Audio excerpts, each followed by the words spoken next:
خوف اور دہشت میں مبتلا قید لمحوں میں آپ سب کو خوش آمدید۔ میرے چینل کو لائک اور سبسکرائب کریں اور بیل آئیکن کو لازمی ہٹ کریں تاکہ میری آنے والی ویڈیوز آپ کو وقت پر مل سکیں۔ قبرستان میں مکمل اندھیرے اور سناٹے کا راج تھا۔ سردیوں کی راتیں تھیں، یخ بستہ ہوائیں چل رہی تھیں کہ ٹوٹے ہوئے گیٹ سے ایک سایہ قبرستان میں داخل ہوا۔ وہ ایک عورت تھی جس نے خود کو بڑی سی چادر میں لپیٹا ہوا تھا۔ اس کے ہاتھ میں ایک کالی تھیلی تھی جسے احتیاط سے تھامے وہ آگے قدم بڑھا رہی تھی۔ یہ خاصا پرانا قبرستان تھا، جا بجا ٹوٹی پھوٹی کچی پکی قبریں نظر آ رہی تھیں۔ قبرستان کے چاروں اطراف لگے برگد، نیم اور پیپل کے درخت اس اندھیرے میں یوں لگ رہے تھے جیسے بہت سے بھوتوں نے قبرستان کو گھیرا ہوا ہو۔ ان درختوں کے پتوں کی سرسراہٹ قبرستان کے سناٹے میں ہیبت ناک پراسراریت پیدا کر رہی تھی۔ ساتھ ہی جھینگروں کی آوازوں نے بھی عجیب سا شور برپا کیا ہوا تھا۔ وہ عورت سنبھل کر اپنے قدم آگے بڑھا رہی تھی۔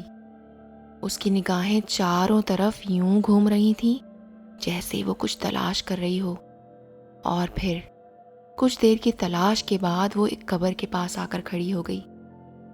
وہ ایک کچی قبر تھی جو کہ پیپل کے گھنے درخت کے نیچے واقع تھی۔ وہ قبر انتہائی ٹوٹی پھوٹی اور پرانی تھی۔ عورت اس قبر کے سرہانے لگے پیپل کے پیڑ کے نیچے بیٹھ گئی اور جلدی جلدی مٹی ہٹانے لگی۔ جانے اس عورت کا دل پتھر کا بنا تھا جو ایسی بھیانک رات میں سنسان قبروں کے بیچ بیٹھی قبر کھودنے میں مصروف تھی۔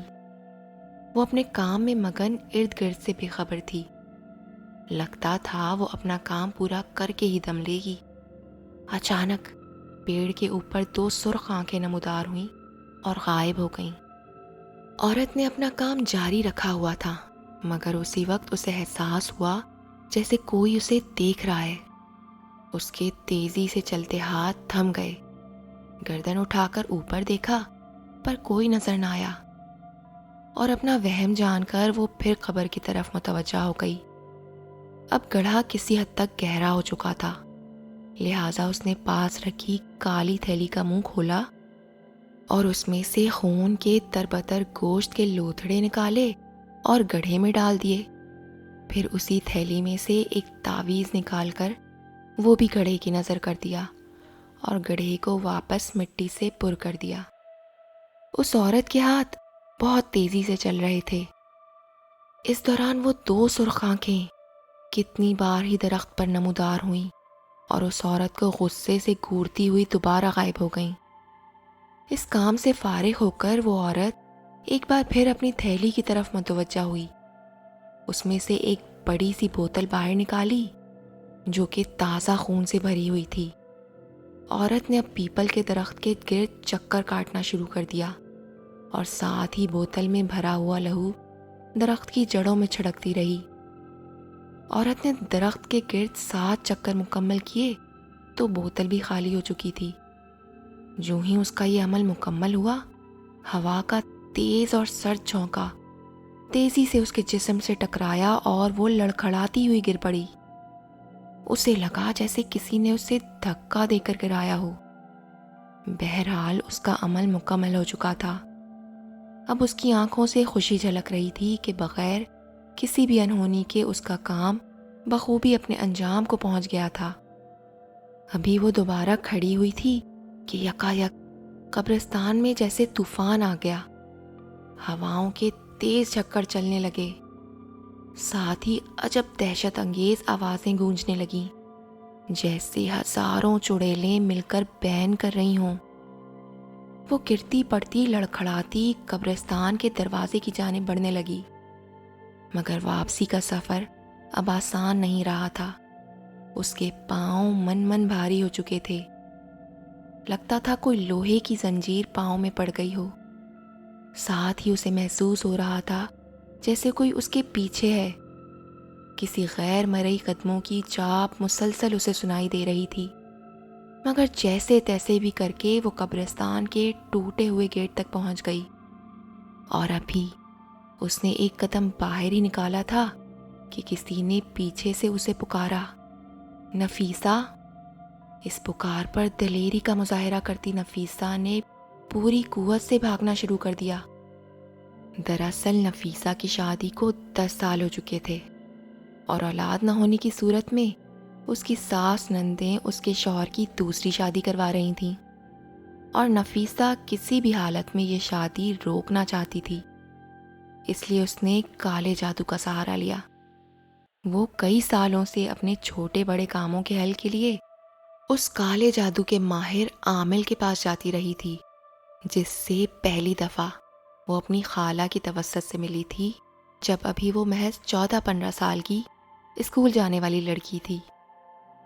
دراصل نفیسہ کی خالہ بیوہ ہو کر اپنے ایک چھوٹے بیٹے کو لے کر ان کے گھر آ گئی تھیں، اور ان کی سسرال والوں نے انہیں تمام جائیداد سے بے دخل کر دیا تھا۔ تب سے نفیسہ کی خالہ اس عامل سے کوئی عمل کروا رہی تھی جس کے ذریعے وہ اپنے بیٹے کے لیے جائیداد میں جائز حصہ حاصل کرنا چاہتی تھی، اور ان کے عامل کے پاس جانے والی بات گھر میں نفیسہ کے علاوہ کسی کو نہ پتہ تھی۔ جب وہ خالہ کے ساتھ پہلی بار عامل کے پاس گئی تو اسے وہاں کا منظر دیکھ کر بہت خوف آیا۔ عامل کا اپنا حلیہ بھی بہت عجیب تھا۔ اس نے گلے میں مرغیوں کے پنجوں کی مالا پہن رکھی تھی، اس کی آنکھیں بند تھیں اور وہ کچھ بڑبڑا رہا تھا۔ خالہ نے جب دیکھا کہ وہ ڈر رہی ہے تو جھٹ سے بولی، نفیسہ ڈرو مت، یہ تو بہت اچھے بابا ہیں، سب کے لیے دعا کرتے ہیں، بس ان سے دعا کروا لیں پھر گھر چلتے ہیں، مگر دیکھو تم گھر میں کسی کو نہ بتانا۔ خالہ اس کے بعد بہت خوش رہنے لگی تھیں۔ وہ کہتی تھیں، دیکھنا جلد میرے دن بھی پھر جائیں گے اور مجھے میرا حق مل جائے گا۔ اور ایک دن خبر آئی کہ خالہ کے سسر اور دیور کا ایکسیڈنٹ میں انتقال ہو گیا۔ سب کو دکھ تو بہت ہوا، مگر خالہ کو ان کا حق مل گیا۔ خالہ کی ساس اپنے شوہر اور بیٹے کی وفات سے دل برداشتہ ہو گئیں اور ساری جائیداد اپنی باقی اولادوں اور خالہ کے بیٹے کے نام کر دی۔ خالہ اکثر اس سے کہتی تھیں کہ یہ سب بابا کی دعاؤں کا صلہ ہے، اور ان کی باتیں نفیسہ کے دماغ میں بیٹھ گئیں۔ میٹرک کے بعد نفیسہ آگے پڑھنا چاہتی تھی، مگر اسے گھر سے اجازت نہ ملی۔ تب خالہ نے اسے عامل بابا کی راہ دکھائی، اور اس نے بابا سے مدد مانگی کہ بابا جی اس کے لیے دعا کریں کہ اس کے گھر والے مان جائیں اور وہ آگے پڑھ سکے۔ بابا نے دعا کے بدلے اسے قیمت مانگی، اور جب اس کے پاس دینے کو پیسے نہ تھے تو اس نے خالہ کے کہنے پر اپنے گلے میں پہنی چین اتار کر بابا کو دے دی، اور گھر میں جھوٹ کہہ دیا کہ اس کی چین کہیں گر گئی۔ پھر وہ گھر والوں سے اصرار کرتی رہی کہ اسے آگے پڑھنے دیں، اور اس کی ضد کے آگے گھر والے مان گئے۔ خالہ بولی، نفیسہ یہ سب بابا کی دعاؤں کا اثر ہے، اور اسے بھی اس پر یقین ہو گیا، اور وہ خالہ کے رنگ میں رنگ گئی۔ پھر تو اسے جب بھی کوئی مسئلہ پیش آتا وہ بابا کے پاس پہنچ جاتی۔ بابا بدلے میں معقول رقم وصول کرتا، مگر اس کا کام ہو جاتا، اور اس کے لیے یہی کافی تھا۔ مگر وہ نہیں جانتی تھی کہ وہ کس دلدل میں پھنستی جا رہی تھی، کیونکہ سارے کام تو خدا کی رضا سے ویسے ہی ہونے تھے، مگر وہ اپنی بے وقوفی سے اندھے کنویں میں گرنے جا رہی تھی۔ وقت اسی طرح گزرتا رہا۔ پھر اس کی شادی ہو گئی۔ اس کا شوہر بہت اچھا تھا، مگر اسے لگتا کہ وہ اپنی ماں بہنوں کا ساتھ دیتا ہے، جس کی بنا پر اس کے اندر حسد کی آگ پیدا ہونے لگی، اور وہ آئے روز بابا کے چکر کاٹنے لگی۔ اسے سمجھ تو آ گئی تھی کہ عامل بابا ان تمام کاموں کے لیے کوئی عمل کرتا تھا، مگر پھر بابا نے اس سے بھی کچھ عملیات کروانا شروع کر دیا تھا۔ وہ اسے مختلف قسم کے تعویذات دیتا، جسے پانی یا چائے میں گھول کر وہ اپنی سسرال والوں اور اپنے شوہر کو پلا دیتی۔ کبھی کوئی تعویذ شوہر کے بستر یا تکیے میں دبانا ہوتا تو کبھی چوکھٹ پر باندھنا ہوتا، اور نفیسہ سارے کام بڑی ہوشیاری سے کرتی کہ کسی کو شک بھی نہ ہوتا۔ مگر وقت گزرنے کے ساتھ ساتھ بے اولادی کے طانے میں بھی اضافہ ہوتا گیا، اور اصل امتحان تب شروع ہوا جب بالآخر اس کی ساس نندوں نے اس کے شوہر کی دوسری شادی کے لیے لڑکی ڈھونڈ لی۔ اس کا شوہر اچھا ضرور تھا، مگر اس معاملے میں اپنے گھر والوں کے آگے بے بس تھا، سو بالآخر وہ بھی رضامند ہو گیا۔ اور پھر غصے میں بپھری نفیسہ بابا جی کے پاس اپنے شوہر کی ہونے والی دوسری بیوی کے خاتمے کے لیے پہنچ گئی۔ بابا جی نے اس سے موٹی رقم لینے کے بعد اس کے ہاتھ میں ایک تھیلی تھما دی۔ اس تھیلی میں کالے بکرے کا گوشت تھا اور بوتل میں بکرے کا تازہ خون، اور بابا نے اسے وہ عمل کرنے کا بتایا جو اس نے کر دیا۔ وہ بھیانک کالی اور سرد رات تھی، نہ جانے کہاں سے اس میں اتنی ہمت آ گئی تھی۔ شاید اتنے لمبے عرصے سے عامل بابا کے پاس جاتے جاتے اور ان کو عمل کرتے دیکھتے دیکھتے اس کے احساسات سرد پڑ چکے تھے، ورنہ کوئی عام عورت ہوتی تو کبھی رات کے آخری پہر قبرستان میں قدم رکھنے کی ہمت بھی نہ کرتی، مگر اس نے ہمت کی اور اس کا خمیازہ اسے بھگتنا پڑا۔ وہ جب اپنا عمل کر رہی تھی تب اسے کئی بار شدت سے محسوس ہوا کہ کوئی اسے دیکھ رہا ہے۔ اس کے عمل ختم کرتے ہی قبرستان میں جیسے طوفان آ گیا۔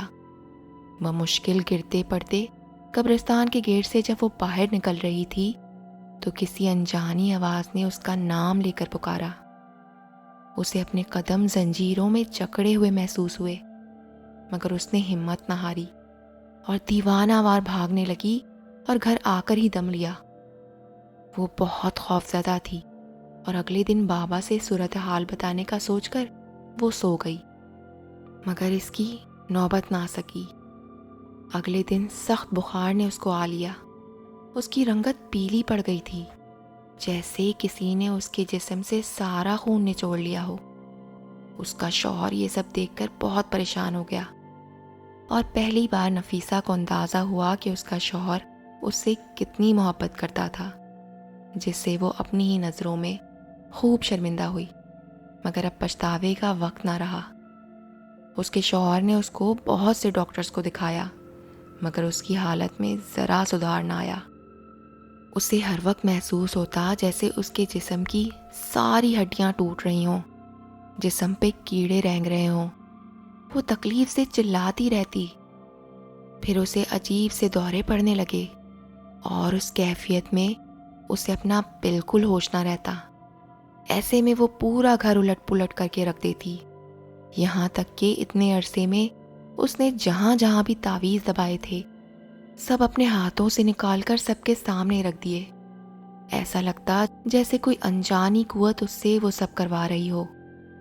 وہ خود سے بیگانی اپنے تمام راز کھول چکی تھی۔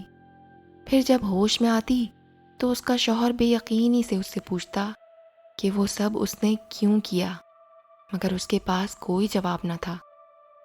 رات بھر ڈراؤنے خوابوں نے اس کا جینا محال کر کے رکھا تھا۔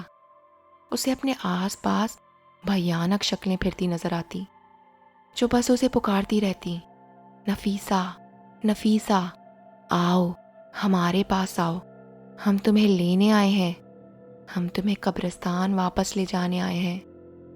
اور نفیسہ ہر وقت کانوں میں ہاتھ رکھے چیختی چلاتی رہتی۔ دراصل اس رات عمل کے دوران اس پر وہاں موجود اندیکھی مخلوق قابض ہو گئی تھی، یا پھر شاید اس کا عمل اس پر الٹا ہو گیا تھا۔ اور پھر ایک شام اچانک بیٹھے بیٹھے اس نے چلانا شروع کر دیا، مجھے بچاؤ، مجھے بچاؤ، وہ سب مجھے لے جانے آئے ہیں، وہ مجھے لے جائیں گے۔ اور اس کے شوہر کے سنبھالتے سنبھالتے نفیسہ کی روح نکل گئی۔ نفیسہ کا انجام بہت برا ہوا، جو یقیناً تعویذ ٹونوں پر یقین کرنے اور ان کے پیچھے اپنا ایمان خراب کرنے والوں کے ساتھ ہونا چاہیے تھا۔